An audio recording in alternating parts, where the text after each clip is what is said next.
back to another episode of Worst Album Ever Made. A show where I'm on a quest to find out what is the worst album ever made. I hope you have your tables ready because we have finally got to this request that I've been getting since the very inception of this show. The Wheel of Wayne has decided it is now time to talk about Lou Reed and Metallica's Lulu. Jack, I beseech you. Supreme violation. Oh, Jack, I beseech you. Now, when I freaking say I've been getting these requests, I have. These right here are all of the requests I've gotten over Lulu over the years. My inbox has been filled with Lulu recommendations ever since back when I did the William Hung episode. It's been a long time coming to finally get to this point. And I'm very glad to say I've listened to it and I cannot wait to share it with you fine, beautiful people. Now, usually during this time of the video, I would give you all the backstory about who the different artists are, but I don't think I really have to do that. I mean, they're so well-known artists. But in case you don't know who Lou Reed is, I already did a video you can watch over here about Metal Machine music, and Metallica is Metallica. So go play the Guitar Hero game, and then come back, and I'll be here. Now, what a strange combination this is.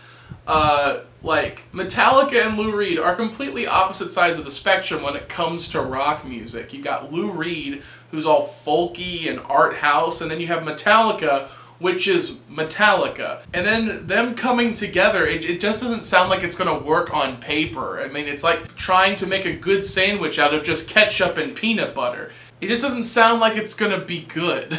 Now, what led to this very, very unlikely combination is Lou Reed and Metallica both were doing a concert together at the Rock and Roll Hall of Fame, and one thing led to another. They started talking, and they were like, sure, I'll spend the next couple months of my life with you, Lou Reed. Let's do it. Let's collaborate. And all of them came together and released this in 2011 to absolute hatred. For example, Chuck Klosterman for Grantland wrote in his review, if the Red Hot Chili Peppers acoustically covered the 12 worst Primus songs for Starbucks, it would be slightly better than this album here. And I think the most crazy one is Julian Marzalek did a review, and he said that your time listening to Lulu is better spent watching grass grow. It is terrible reviews. And I think the one that is the most poignant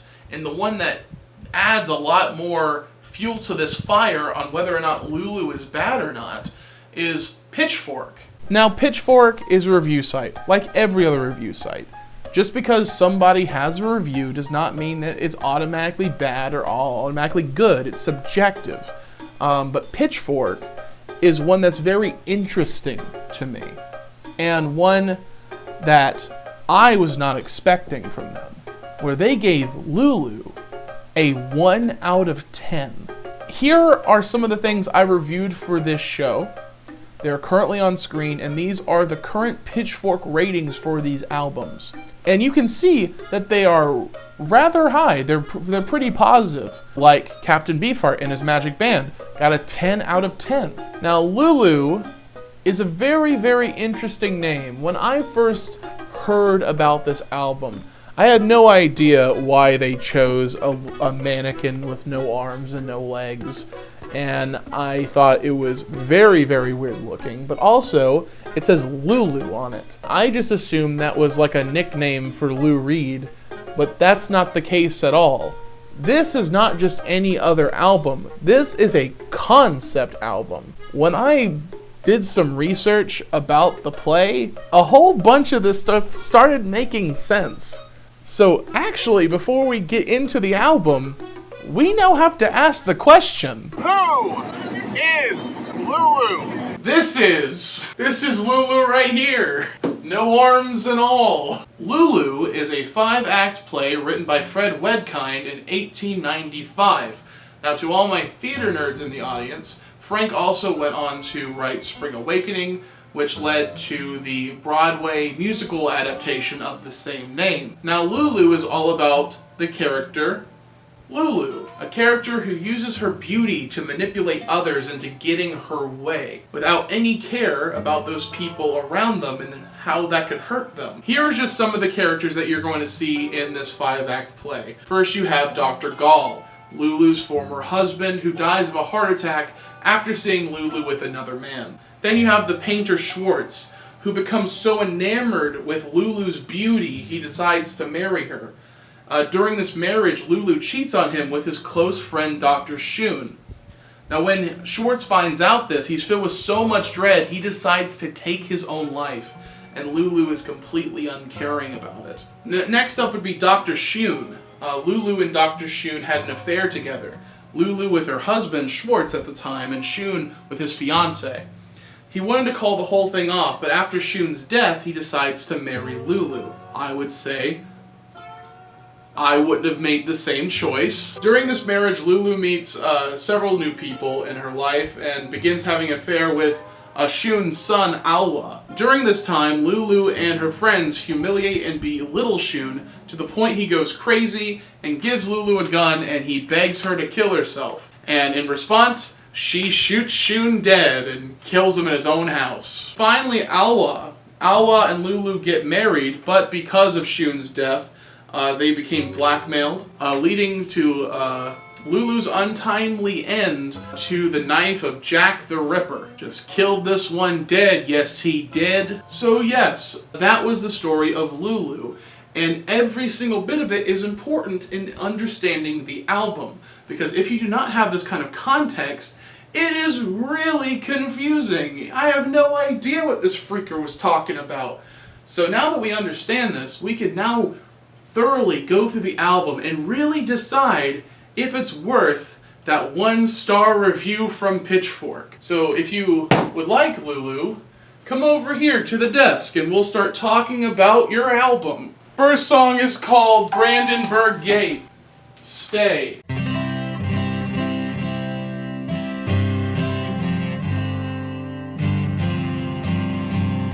Okay, I'm back in the chair. We're now going to talk about the music of Lulu. Here it is, everybody.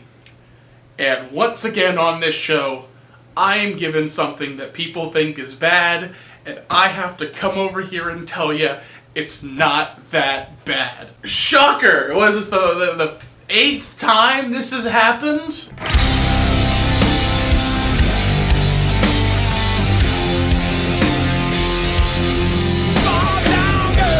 I've been waiting for this freaking album for 3 years. People think, oh, you listen to Metal Machine music? Oh, Lulu's gonna be so much worse. You're gonna hate it. Listen, if you want a real bad album, listen to Lulu. And this whole time, I've been excited. I'd place it on the board of shame if I could. But I am here to tell you, I do not know why people hate this album. But I kinda get it. And it's because of this one thing.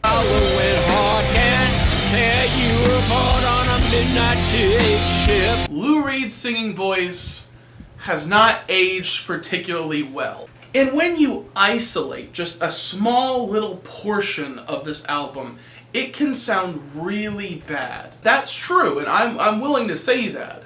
But you can't just judge an album by one little chunk of music. You need to really take in that whole song. The intro to this song I love. It starts off with the folk guitar that's all 100% Lou Reed. Then it kicks in where Metallica all comes in at once and basically introduces that theme that this is the collaboration starting.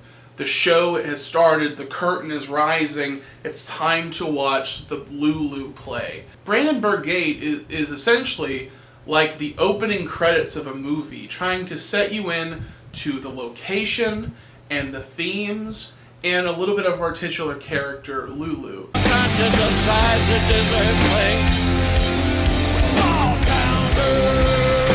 But I understand some complaints. I think when they repeat Small Town Girl over and over again, it gets to a point where it gets a little bit monotonous. But when it comes to 1 out of 10, and that is what we're going to be really talking about, that 1 out of 10 from Pitchfork, I'm expecting the worst possible sound ever.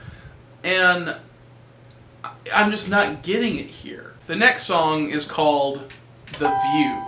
Now, there were a lot of mistakes when it came to Lulu. If you wanted Lulu to be a success, there are certain things that they probably should have avoided along the way. The View is one of those things. I am a chorus of the voices that gather up the magnets. This is a very pivotal song towards the story of the album.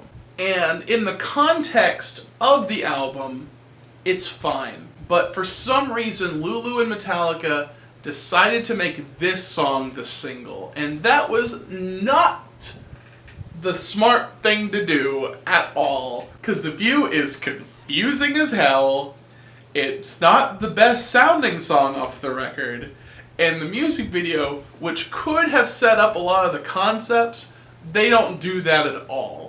They are just playing their instruments in black and white, and as a fan, I'd be like, what the hell is this? And I think just because that was the single, this thing was going to be dead on arrival. I am the truth, the beauty that causes you to cross your sacred boundaries. So what is The View about? Well, The View is about this benevolent God who hates all of humanity. This God is just so confused why all of humanity is worshiping this God and praising this God.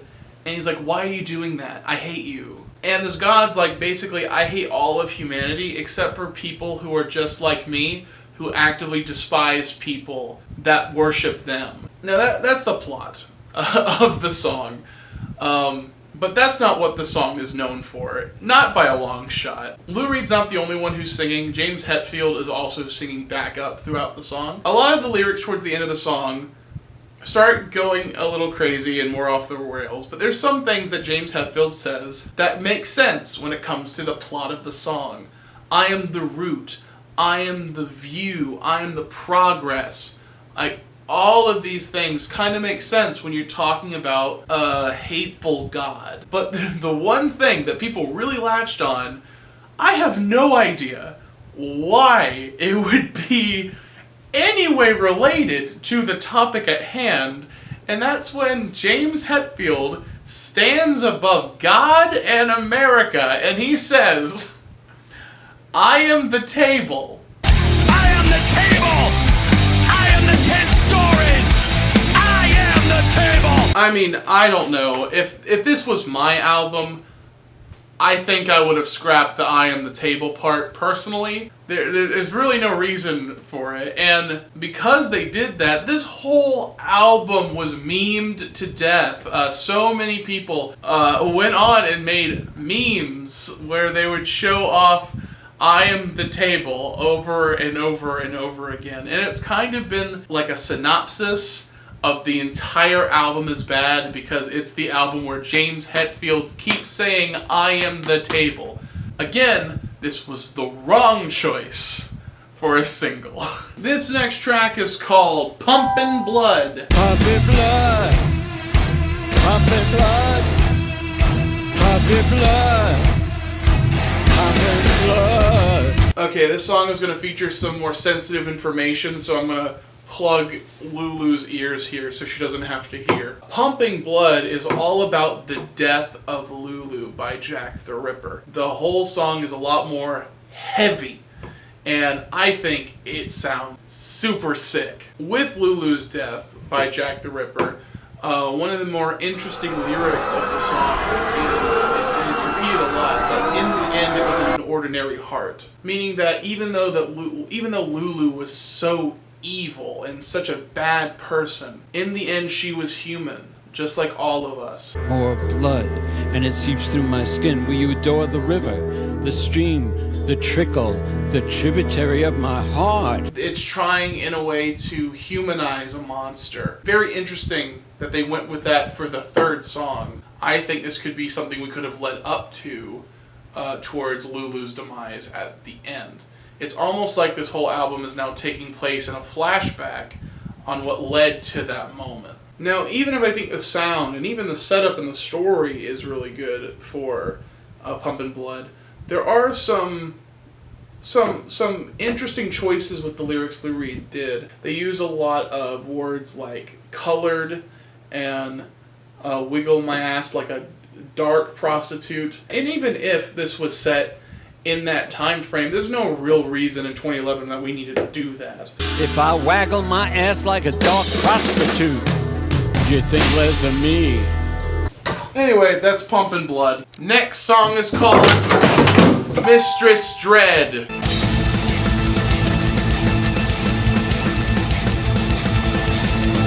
Mistress Dread is another very high-paced, high-octane song, all about Lulu and one of her victims, and this victim, I think, is Mr. Schwartz. This song really goes into the psychology of Lulu and how she plays on men like Poison Ivy from Batman. Her beauty, her allure, it hypnotizes them into doing things they normally wouldn't do. You are my Goliath, and I am Mistress Dread. You switch perspectives from Lulu's perspective to the victim's perspective. Now, this is the fourth song off the album, and it is something that I'm just like, okay, I get it. I mean, Lou Reed's singing voice is not the best, but he's still giving a wonderful delivery. It's haunting. His speech is scary.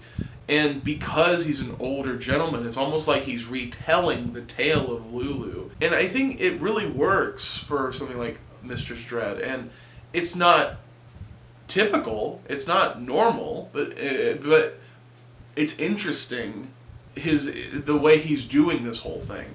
And as far as it being more productive to watch grass grow,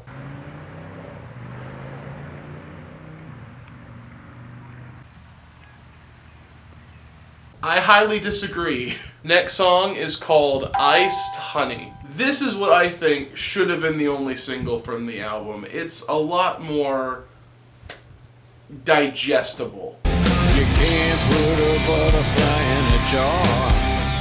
If the effort's too mine, no matter who you are. Iced Honey is another song that's kind of talking about the psyche of Lulu.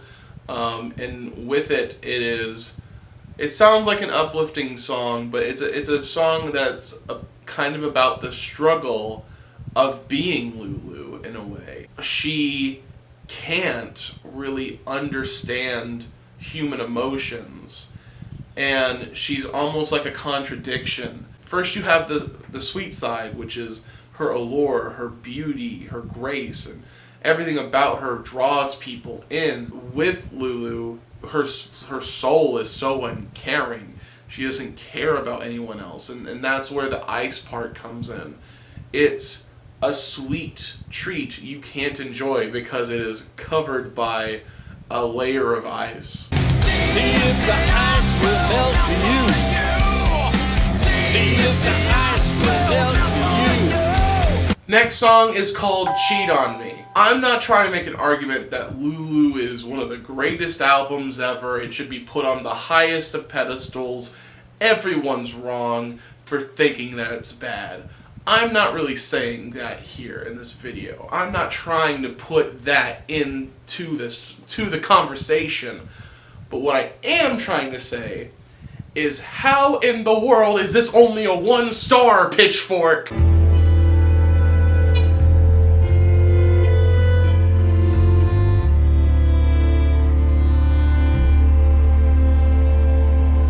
I don't know. The strings and the synths at the beginning of this song is enough for me to give it at least 2 stars. This song does wonders for the Lulu character because it's all about Lulu doing some self-reflecting. She's not talking about like a lover go off and cheat on me, or one of her lovers begging Lulu to cheat on me. That's not it. It's about why does she self-sabotage herself every step of the way? Why can't she just be happy with the men she's with? She doesn't know. And she knows she can't help but cheat on these people because she's never satisfied. Why do I cheat on me? Why? Come on! Why do I cheat on me? I think she's hurt by this. I think she feels bad, but she will just keep doing it and keep doing it until she's in the ground. I think it's a highlight. The song's 11 minutes and it doesn't feel like it, which for me is always a good sign of quality, that I can just sit back and just enjoy what's going on. The next song is all about telling one of the tales of Lulu itself, and that song is called Frustration.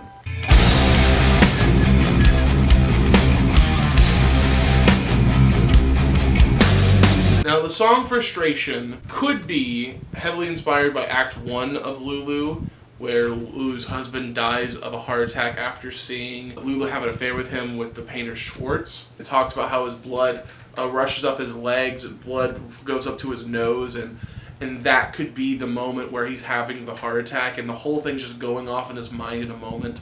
And there's references to painting in there, so it makes sense it would be Schwartz. But it could be about a random person inspired by the Lulu play. I feel a pain creep up my leg. Blood runs from my nose. I puke my guts out at your feet. You're more man than I. The main victim in this song is witnessing Lulu cheat on him, and he is extremely frustrated with his emotions here because he's betrayed, he's humiliated, he is so angry at her, but he loves her so much that he gets down on his knees and begs and pleads for Lulu to marry him. This man feels so emasculated that he calls himself spermless like a girl, and he thinks that the man that Lulu cheated on him with is more man than him, and Lulu is more man than him. And it is a weird thing going on there. Marry me, marry me, marry me. I want you as a wife. Spermless like a girl. He says, I want to hurt you, I want to hurt you, I want to hurt you, I need you as my wife. And it's scary. It is scary levels of manipulation and gaslighting, like the brain like shutting down almost, just completely breaking down at what Lulu has done to him. It's very uncomfortable. Next up is the most haunting song of Lulu for sure. This song is called Little Dog Woof Woof.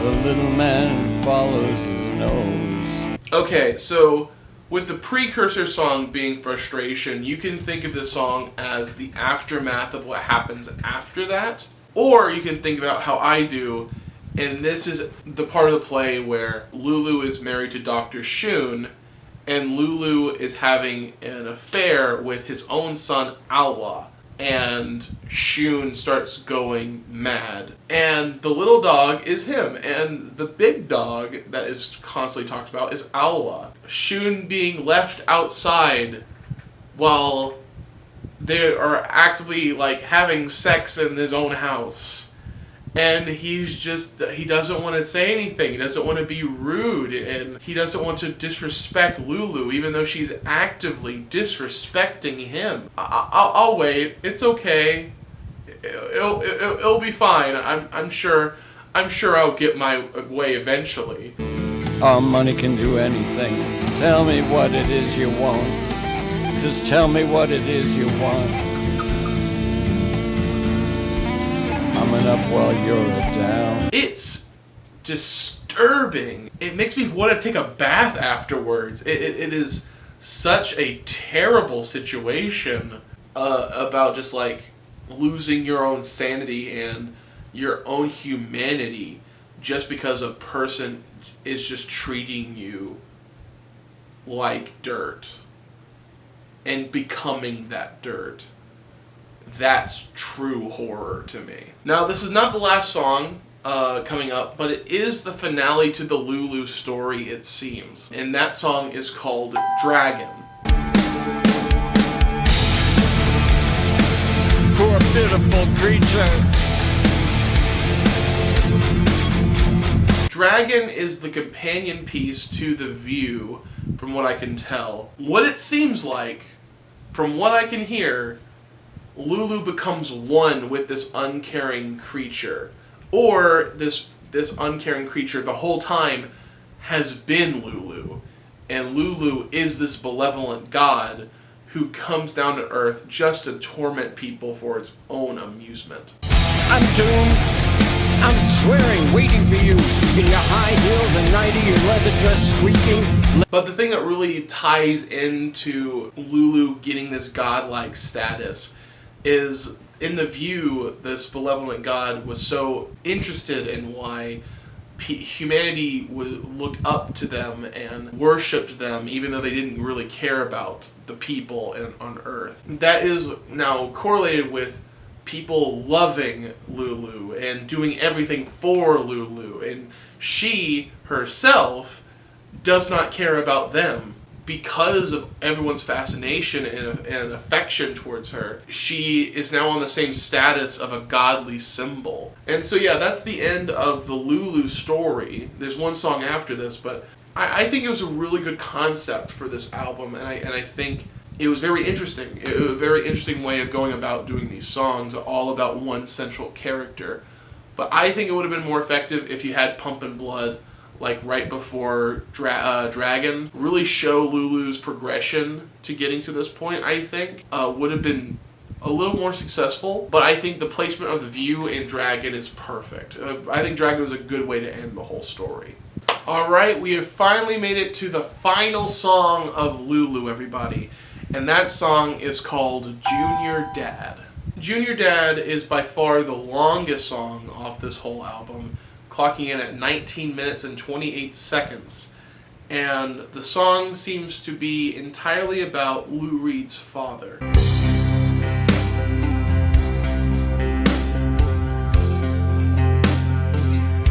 The name Junior Dad, it comes from a lyric where this man on his deathbed is calling himself Junior Dad. I have two theories on what that means to be a junior dad. First one I have is when his father died, he had to grow up, age withered him and changed him until he had to become a father. But he's still that same kid inside, and that kid never really left, and that's how he's junior dad. But what I think it actually is, and it's a little more sad, he was a regular functioning man, but age withered him and changed him to the point where he is useless again. He's on that deathbed and he can't do anything. Someone else has to clean him, someone else has to change him, because he's in that hospital bed and he can't really move because he's so old, to the point where he's reverting back to when he had to have that same thing done to him as a child, as a baby. And that's how he became the greatest disappointment, by digressing the way he had to in order to die. That's what I think it is. I hope it's not, because that would be very sad. I will teach you meanness, fear, and blindness. No social redeeming kindness or state of grace. While recording this song, James Hetfield actually had to leave the studio for a bit because while they were playing, he started crying because he was thinking about his own father and how his father recently died. And they all had to stop playing because they got too emotional during the song. Now, while I think the song is very sweet, I do think it's way too long. This song didn't need to be 19 minutes because it just kind of repeats. It sounds fine. It sounds sweet. It's something nice you can have on in the background, but it's way too long for the song. And I don't think it's nearly as effective because it just kind of keeps going on and on and on when you've expected it to already be over. But that's more of a nitpick than anything. It doesn't make the song worse. It's just I'm probably going to stop the song before it's over because I've already listened to the main stuff before it just starts repeating back on itself. And so yeah, that ow. She stepped on my freaking foot. Alright, now it's time to ask the question, honey lump. Does your album belong on the board of shame here? No, it doesn't. I know I've said this. I've ran this point to the freaking ground today. But this album does not deserve a 1 out of 10. And I think it's time we give Lulu her flowers. It's a very, very interesting concept for an album, and I think they really come together and make something really interesting. And I like how Lou Reed and Metallica really feed off each other's creativity. And I think it was just something that Metallica fans were just not really into. But the Lou Reed fans, I'm sure, loved this thing. Anyway, Lulu, you have some questionable morals about you, but I can't say that your album was bad. Thank you so much for watching, everybody. Another episode of Worst Album Ever Made. Thank you so much. I'm sorry it took a little while, but here it is, and I hope you enjoyed it. If you didn't enjoy it, you can tell me in the comments. Do what you want. It's a free country. If anyone would like to support me, I do have a Patreon. You can see that link below, as well as a link to my podcast with my buddy Trenton, where we have a podcast called I'll Give You an Hour. And yeah, I'm going to go run in some traffic.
Alright, it's now time for me to really let the cat out of the bag and just let you know something. This is a mannequin.